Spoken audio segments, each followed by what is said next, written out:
Hər vaxt xeyir olsun, dəyərli qrup üzvləri, necəsiniz? Ümid edirəm, yaxşısınız. Uşaqlar, bugün nələr baş verəcək? Yəni, dünən bildiyiniz kimi, alış əməliyyatlarından sonra 50 dollara bir eniş demişdi. 50 dollara eniş tamamlanandan sonra korreksiya verdi və bizdə alış əməliyyatları var idi.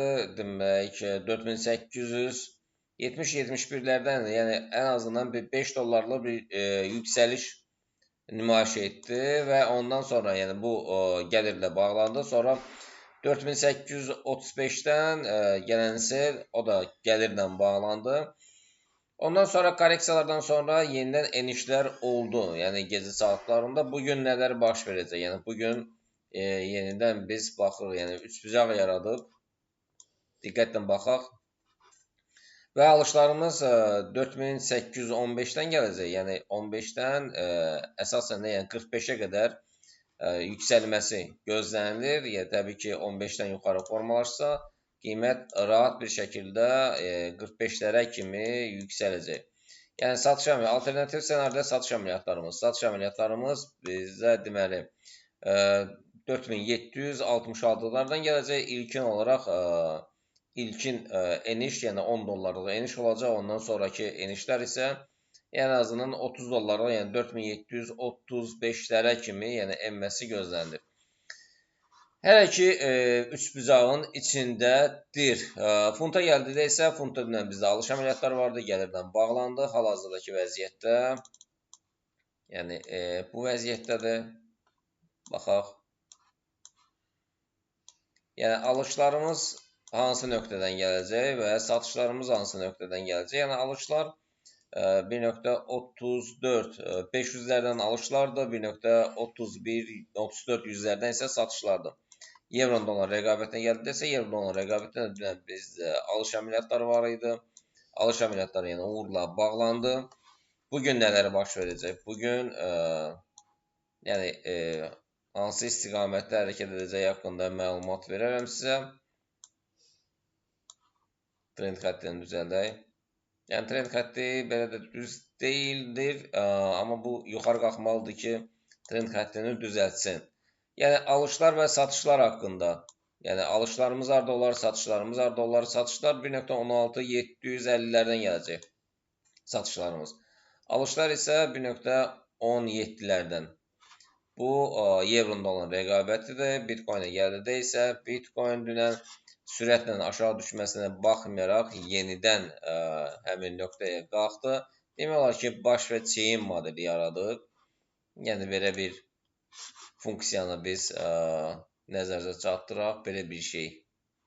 Yəni bu da onu göstərir ki, baş və çeyin modeli, yəni bu da göstərir ki, yəni biz alış əməliyyatlarımızı, yəni bugün 90-650'lərdən alış əməliyyatlarımıza icra edə bilərik. Satışlar isə təbii ki, alternativ ssenari mütləq olmalıdır. Satışlar bu 1 saatlı zaman intervalıdır. Satışlarımız 90-89-300'lərdən satışlar gələcək.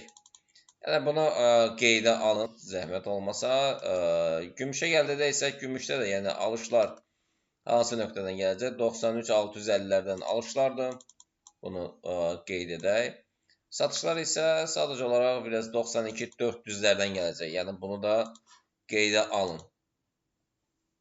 Nasdaq S&P Dow Jones-a gəldikdə isə uşaqlar, bunlar deməli gap vardı, boşluq vardı. Biz demişdik həftə sonu dolduracaq. Artıq Dow Jones-la Nasdaq doldurdu. S&P ilə DAX isə az da olsa, qismən olsa yaxınlaşdı.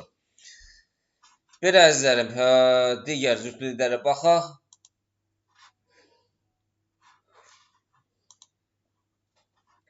Doların Yaponiya rəqabəti və ümumi olaraq uzun müddətli üçün biz baxsaq, hələ ki biz bu haqda söhbət açmışdıq, yəni hələ ki yuxarı doğru istiqamətdən davam etdirir. Satış əməliyyatları bugün üçün, günün ikinci yarısından sonra korreksiya verəcək satış əməliyyatları üçün. Bunu Telegram siqnal kanalında dərc eləyərik. Dolların frank olan rəqabətində isə alış və satış əməliyyatlarını nəzərə çatdıraq. Alışlar gələcək 0.79-600'lərdən alışlar gələcək və satışlarımız isə 0.79 350-lərdən gəlir. Evronun, funtun Yaponiya rəqabəti də yuxarı doğru istiqamətlə davam edir. Funtun dollar rəqabətində biz bu haqda söhbət açdıq. Funtun Yaponiya rəqabəti haqqında baxaq görə ümumi istiqamət aradı. Ümumi istiqamət yuxarı doğru istiqamətlə davam etdirir. Fibonacci məhsulunda tətbiq eləsək və qiymətin demək 213 240-lardan sonraki hədəfi 213 555-lərdir. Belə əsasən yəni biz fokuslanaq qızıla. Qızılda biz alış və satış əməliyyatları haqqında məlumat verdik və əsasən də siz gözləyin 4766-ları gözləyin sel əməliyyatları üçün, alışlar üçün 4815-ləri.